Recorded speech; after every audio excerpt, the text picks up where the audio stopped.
자, 사도 바울은 하나님의 흠없는 자녀로 우리를 살라고 그렇게 명령합니다. 하나님의 흠없는 자녀로 살라. 네. 자, 모든 일을 원망과 시비가 없이 하라라고 말하기 이전에 우리는 왜 원망과 시비가 없이 해야 될까요? 여러분, 그것은 우리가 어떠한 존재임을 우리가 먼저 알라고 말합니다. 그것은 바로 하나님의 흠없는 자녀라는 사실을 먼저 바울은 말하고 있습니다. 그리스도인이라고 하는 것은 결국 하나님의 흠없는 자녀라는 거거든요. 그러니까 하나님의 자녀로 우리가 입양되었을 뿐만 아니라 흠없는 자녀. 다시 말해서 신의 성품에 참여한 자로서의 그리스도인.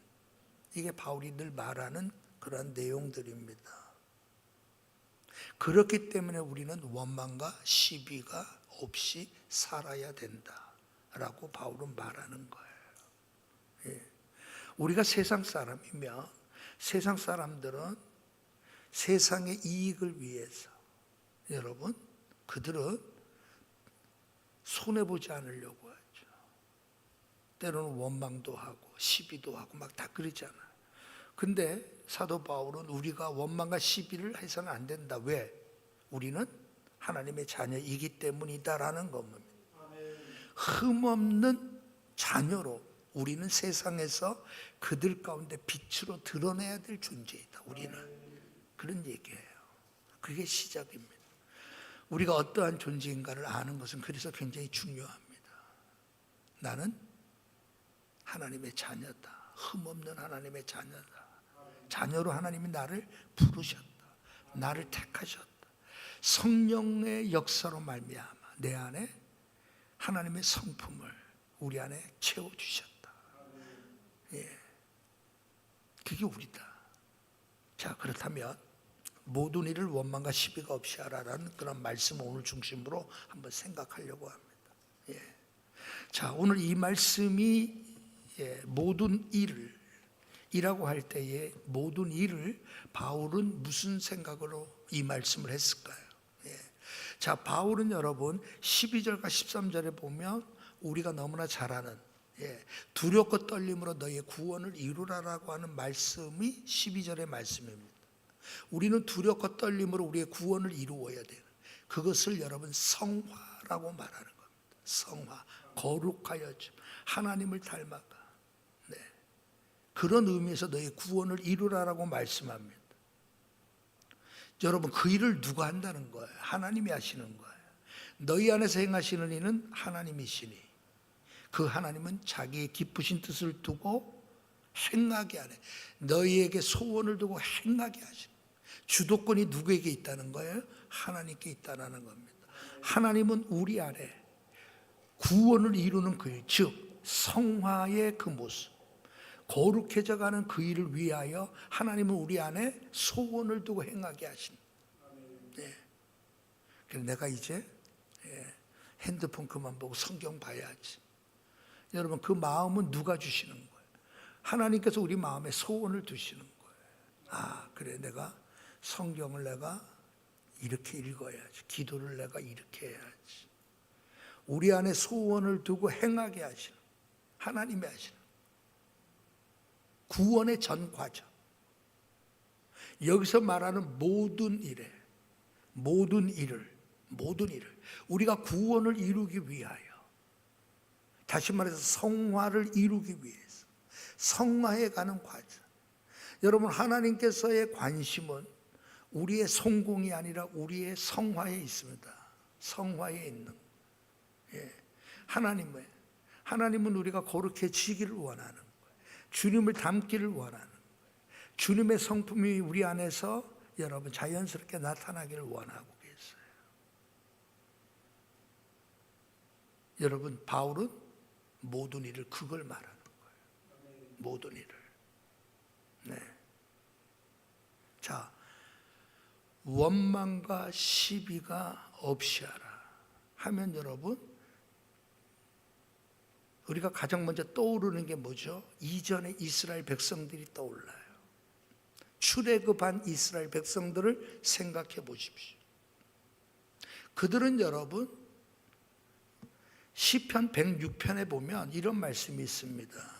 어떤 말씀이 있는가 하면 하나님께서 그들이 원하는 것, 그들이 원하는 것을 하나님이 다 들어주셨지만 그들의 영혼은 오히려 쇠약해졌다라고 말해요. 그게 시편 106편 15절 말씀이에요. 왜? 광야에서 욕심을 크게 내며 사막에서 하나님을 시험하였도다. 그래서 여러분 그들이 욕심, 하나님을 시험하는 과정을 통해 가지고 하나님께 구하는 모든 것 하나님이 다 주신 거예요. 그러면 잘 될 것 같은데 오히려 그의 영혼은 어떻다는 거예요? 그 영혼은 쇠약하게 되었다라는 거예요. 자, 원망과 시비를 바울이 이 말을 쓰는 때 여러분 염두에 둔 상황이 뭐예요? 바로 이스라엘 백성, 우리의 조상 이스라엘 백성들처럼 우리는 하나님께 원망해서는 안 된다. 하나님을 시험해서는 안 된다. 그런 의미로 모든 원망과 시비가 없이 하라 하는 거예요. 여러분 이웃사람, 괜한 요즘에도 이상한 일들 많이 일어나지만 이웃 사람들에게 그냥 시비 붙고 말이죠. 막 이런 사람들이 있잖아요. 여러분 우리 그걸 상상해서는 안 돼요. 바울은 그걸 말하는 게 아니에요. 괜히 시비 붙으려고 하는 사람들, 여러분 그 얘기가 아니에요. 원망과 시비가 없이 하라라고 할 때 바울의 염두는 뭐냐면 우리는 구원을 이루어가는 하나님의 백성으로서 이 땅에서 우리가 어떤 상황에 놓였든지 간에 우리는 하나님께 대하여 원망과 시비가 없어야 된다라는 것을 말한다. 그냥 원망하고 시비가 입에 붙은 사람들처럼 이 수준, 이걸 말하는 게 아니라 하나님께 대하여 우리는 어떻게 살아야 될 것인가를 말하는 거예요. 오전에도 말씀드렸지만 여러분 우리가 그죠? 그 아들을 갑자기 그렇게 25날 아들 명문대 의대에 들어가서 앞이 참 촉망했던 그 아들이 갑자기 죽음을 맞이할 때 어머니로서 여러분 어떻게 그것을 받아들일 수 있냐 이 말. 당연히 원망하죠. 당연히 하나님 이럴 수 있습니까? 막 그러잖아. 물론 나중에 정말 하나님의 그 원망했던 그의 삶이 나중에 하나님을 찬양하는 삶으로 여러분 변화되기까지 얼마나 정말 영적 싸움, 투절한 영적 싸움이 일어났겠느냐는 거예요. 자, 어떤 일을 당하든지 어떤 상황이든 간에 우리도 이스라엘 백성들처럼 하나님께 대하여 원망할 수 있다 이 말이에요. 하나님에 대하여 시험할 수 있다 이 말이에요. 원망과 시비가 우리도에게도 일어날 수 있는 거예요. 왜? 하나님 어떻게 이렇게 할 수 있습니까? 이거 너무하신 겁니다. 하나님 왜 저에게는 이런 고통을 주실까요? 여러분 우리는 살아갈 동안 그런 일들을 만날 수밖에 없단 말이에요. 그럴 때 사도 바울이 뭘 말하는 거예요? 빌립보 교인들에게 원망과 시비가 없이 하라 라는 말이에요. 하나님께 대하여 원망과 시비가 없이 하라. 자, 그러면 여러분 원망과 시비,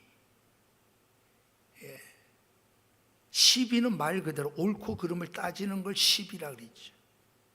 원망이라고 하는 것은 못마땅하게 여겨서 탓하거나 불평을 품고 미워하는 것이 원망이에요. 자, 원망이 우선일까요? 시비가 우선일까요? 한번 여러분 생각해 보세요. 시비하는 일이 우선일까요? 먼저 일어날까요? 원망하는 일이 먼저 일어날까요?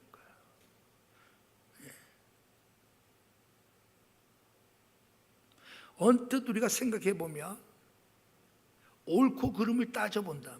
이게 내게 왜 이런 일, 뭐 이런 식으로 그러면서 여러분 시비가 있고 난 다음에 원망이 나올 것 같잖아. 그렇지 않아요, 여러분? 순서상 보면. 근데 바울은 여러분 여기에서 뭐를 먼저 말하죠? 원망이 먼저예요. 원망과 시비.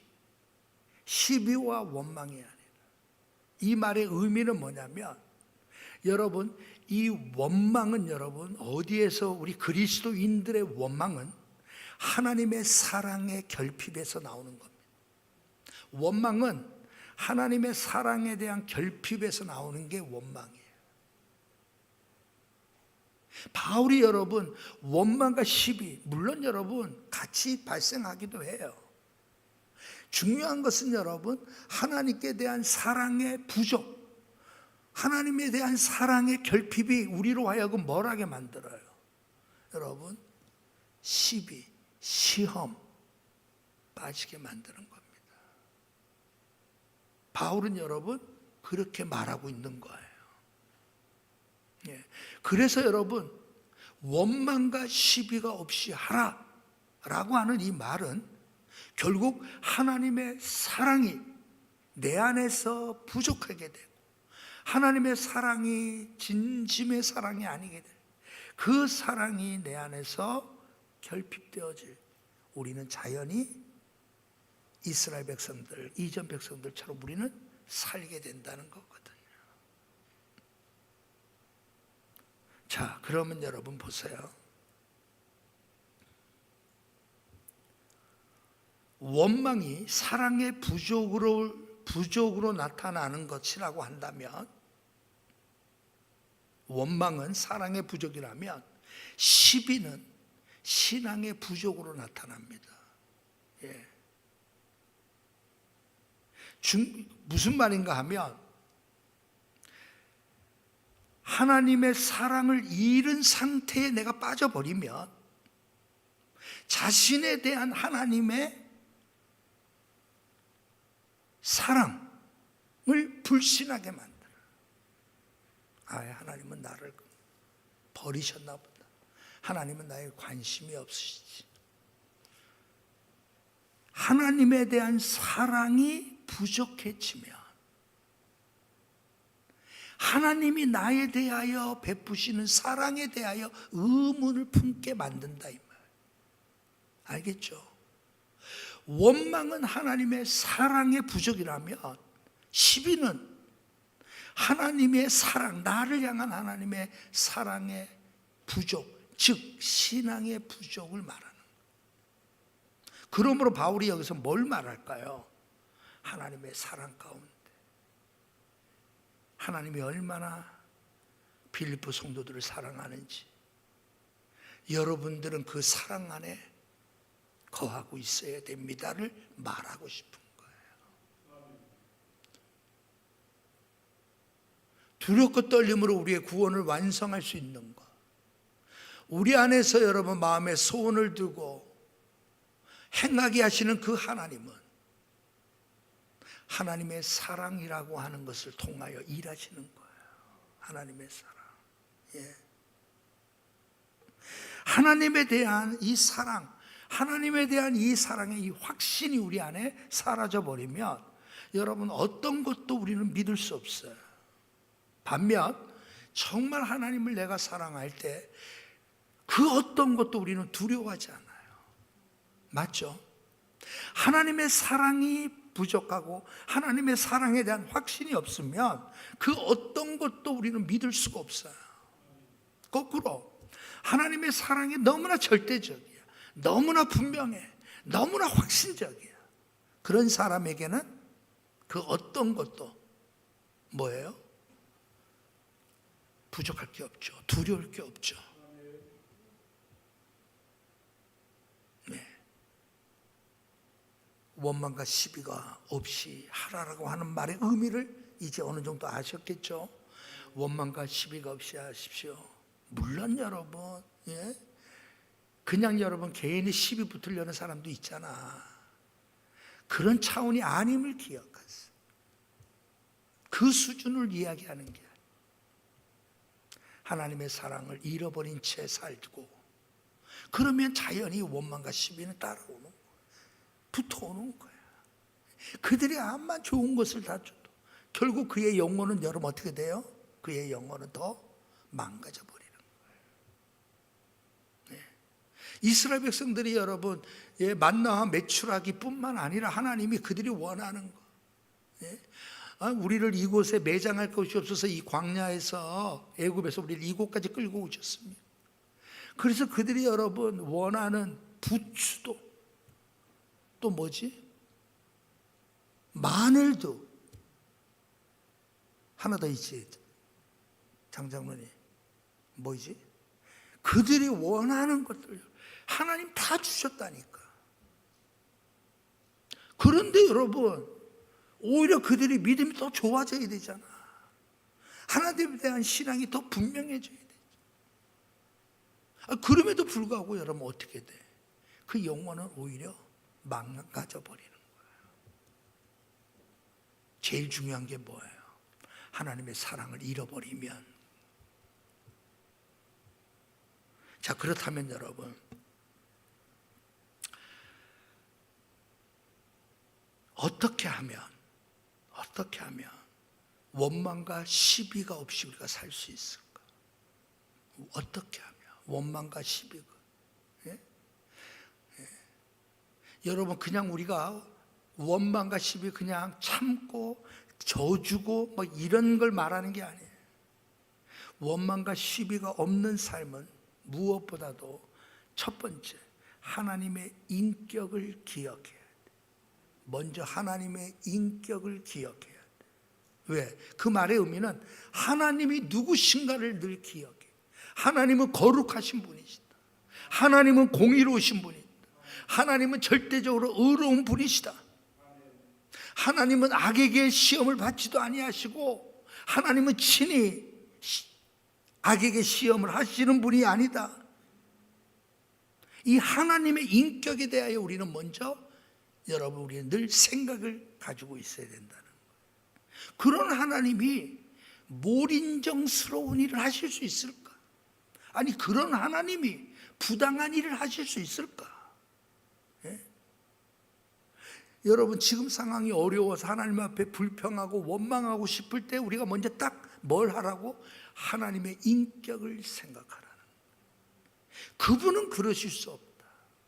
내가 지금은 어렵고 힘들고 불평하고 원망이 터져 나오는 상황일지라도 이 일을 만드신 분이 하나님이 아니시다. 그분은 몰인정스럽게 그분은 그럴 분이 아니시다라는 것을 먼저 기억을 하셔야 돼요. 두 번째, 그 순간 우리를 뭘 기억해야 되냐? 하나님은 나의 아버지라는 사실을 기억해요. 하나님은 나의 아버지십니다. 그걸 기억. 언제나 하나님은 아버지시다. 하나님은 우리를 사랑하시고 관심을 가지시고 계신 아버지라는 사실.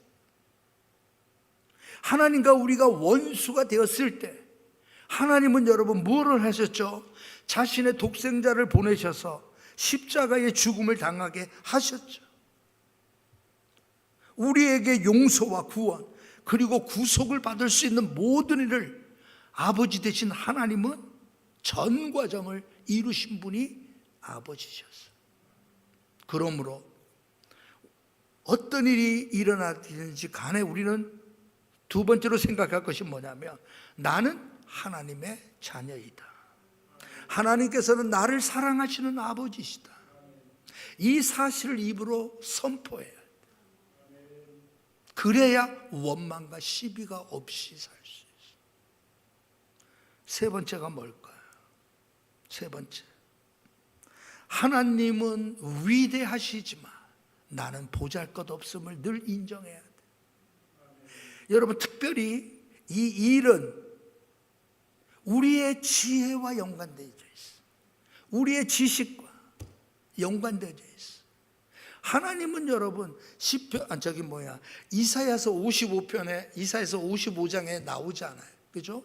하나님의 하늘과 땅이 다른처럼 하나님의 길은 우리와 다른 거예요. 그렇죠? 하나님의 생각은 우리와 다른 거예요. 왜? 땅과 하늘이 다르듯이 하나님의 수준과 우리의 수준은 다를 수밖에 없는 거예요.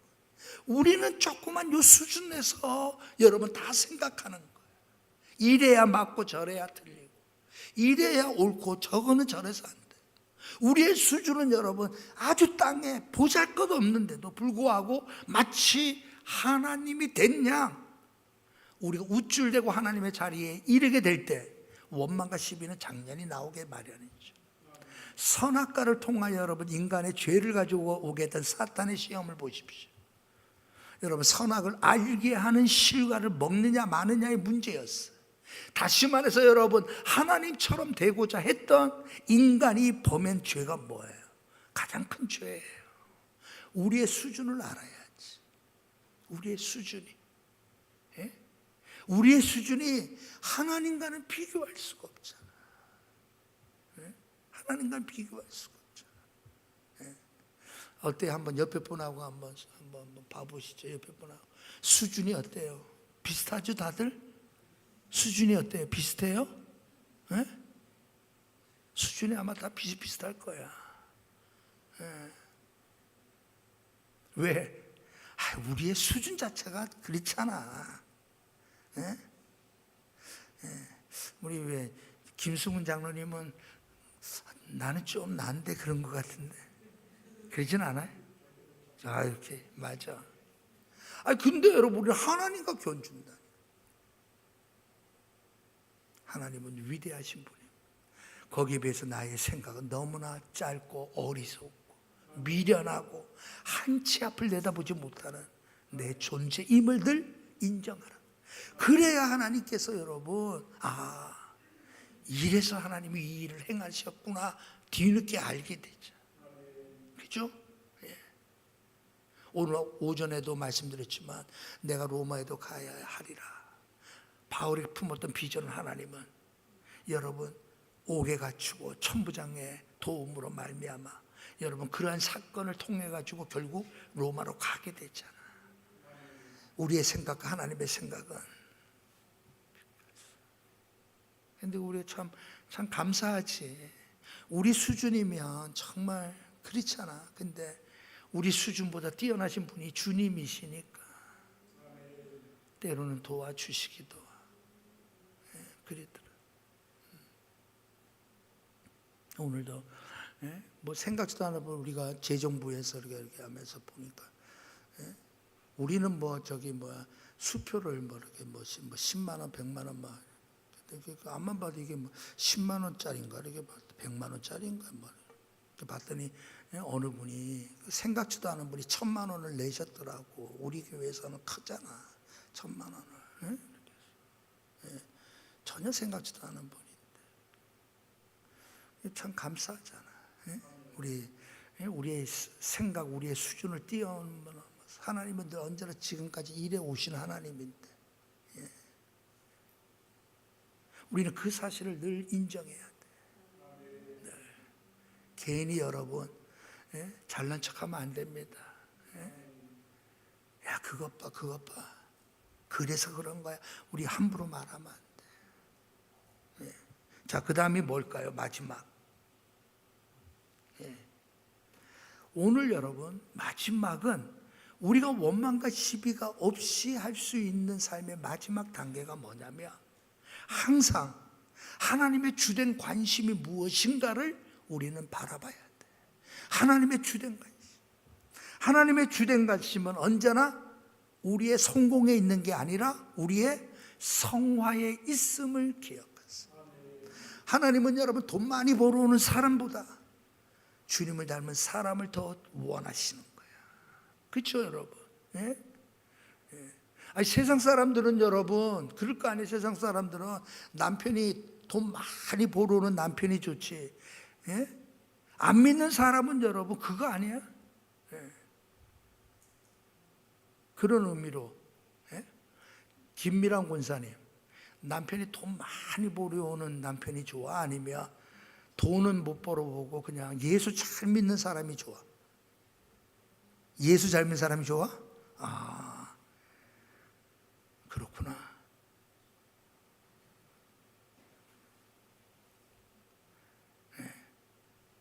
여러분 우리의 관심이 하나님의 관심이 돼야 돼. 항상 우리가 염두에 두고 하나님께서는 여러분 나의 성화에 관심이 있습니다. 하나님의 주된 관심은 내가 얼마나 높은 자리, 얼마나 뛰어난 사람, 얼마나 돈 많이 버는 사람, 얼마나 뭐 헌신한 재능이 있는 사람보다도 얼마나 주님 닮은 사람인가가 관심. 대표적으로 여러분 겟세마네 동산에서 주님께서 여러분 땀 흘려 기도하시고 난 이후에 그 겟세마네 동산, 그 고통의 기도의 자리, 이제 십자가의 죽음을 앞둔 그 자리에 할 수만 있거든 이 잔을 내게서 멀리하게 해달라고 고통에 찬 울부짖음을 했던 그 자리. 그러나 주님께서는 여러분 뭘 보여주시죠 우리에게? 그러나 아버지의 뜻이라며 뜻대로 하옵소서. 그렇잖아요 여러분. 예? 우리의 관심은 이런 사람 되기를 원해요. 주님이 그랬던 것처럼 우리도 그렇게 대하며 그렇게 사는 것이 그리스도인의 삶의 목표가 되는 거예요. 하나님께서는 어쩌면 우리를 겟세마네 동산으로 고통의 자리로 우리를 이끌어 가실 때도 있어. 그러나 그 자리, 어떤 자리든지 간에 그곳에서의 고백은 주님처럼 내 뜻대로 마옵시고 아버지의 뜻대로 행하시옵소서 라고 고백할 수 있는 자가 되는 것, 그게 하나님이 바라시는 목적임을 기억하시죠. 우리의 삶이 이러한 아버지를 묵상하고 하나님의 사랑에서 멀어지지 않도록 발버둥 치고 그 사랑에 늘 충만하게 될 때 원망과 시비가 없이 되는 거죠. 우리 모두가 그렇게 되길 주님의 이름으로 축원합니다. 하나님 감사합니다.